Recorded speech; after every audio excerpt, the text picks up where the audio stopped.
What it do, Blooming fam? It's your girl Netta back with another video, and I'm just gonna get right into it. Okay, so the first question I got right here, and I'm looking at my computer screen if you see me look off. Oof. First question I got is, how would you lock your stitch? My ends are loose. So I'm gonna answer that first. So before I even start doing anything with this, I'm going to go ahead and tell you the way you lock your stitch is using this tab. And let me see if I can bring that closer for you guys so you can see the symbol on it is right underneath the brother. I'm going to show you. So this. And then you see how this looks right here. So this is what you're going to use to lock your stitch. I'm going to show you how on your brother XM2701 sewing machine, and probably any other sewing machine that has a tabby tab. You know what I mean? So let's get into it. So I already have my machine, sprung up or whatever, and it's ready for use. My foot pedal is down here. And you guys, I did lose that foot pedal, but I found it. Oh my goodness. And I'm going to use a nice flat piece of fabric so you guys can see the stitch. I like when you guys are able to see it. And I might choose a different color, more solid color, because this one has a lot of pattern in it. Oh, isn't this cute? So let's go for the orange. You guys will definitely be able to see that. Open that up for you. I love these fabrics. One of my coworkers, my old coworkers, actually gave me some fabrics. I love a lot of these, honestly, and I love her so much. You guys would love her as well. So I'm going to set this up here. Well, let me make sure that this, okay, yes, it is sprung up. Okay, right here. So I'm going to set this right here. I'm going to show you guys what it looks like without locking your stitch. And then I'm going to show you guys what it looks like with locking your stitch. And pay attention to what I do here, okay? So, lower my needle, drop my foot.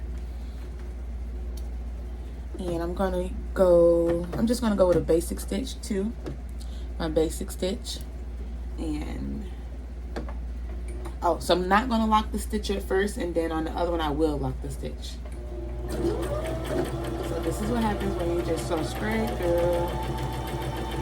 I'll stop it there. Lift the foot up. Take it. You know you have the two right here, and you're gonna cut it using the side cut and put those to the back. So that's it without locking it. You see how the ends are like this? It's gonna be like that regardless if you like it or not, but like this here, this is what you need to see. When it's not locked, it'll start doing that, and you can start taking it out. You see that? See, that's not locking your stitch, and it's just gonna unravel. Someone can have a dress on, and next thing you know, poof, it comes out. You know what I mean? Everything. So that's not locking your stitch. And let me show you what it is like to lock your stitch right next to it.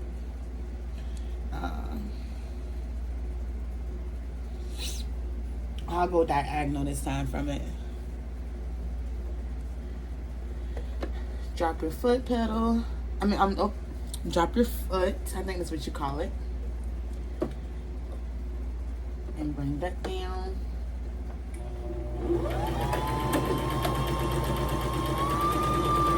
And I'm going to do it at the end as well. I'm going to just push it down and back.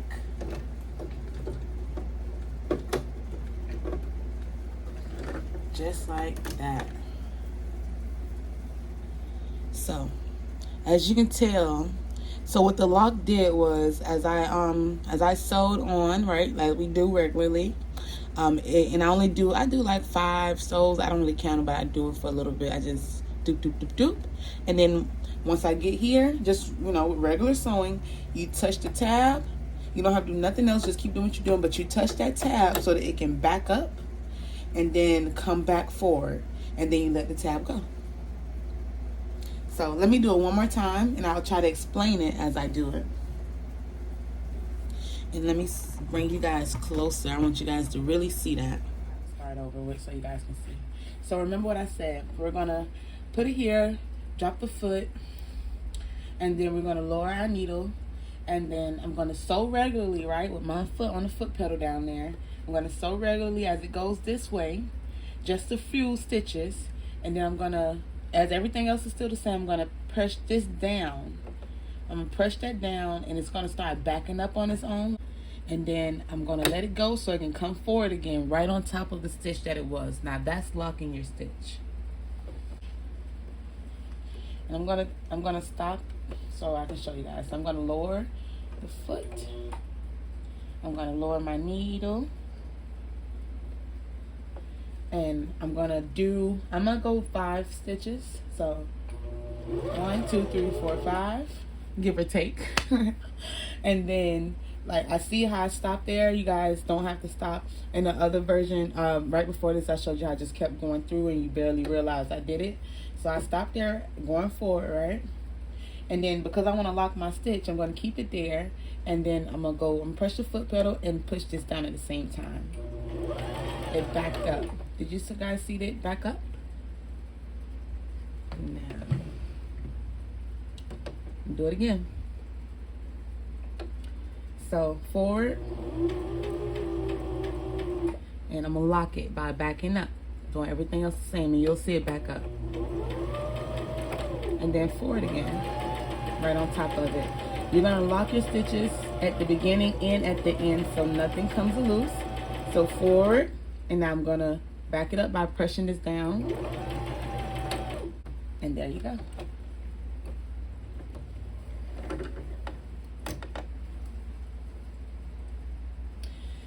So I was kind of all over the place with this, but you get the gist of it. You see what I'm saying? I usually like to go on the same line every single time. The same line, but it went off a little bit. And even here. But that is pretty much locked into place. It's not going to come out. And you're good to go. See, look at that. On the other hand, the other one, where is it? The one that isn't locked into place, because this one is locked into place as well. But this one, and go this way, is not. You see how that is? And that can come loose like that, compared to locking it in place like this. And that one doesn't come loose. And that's how you lock your stitches.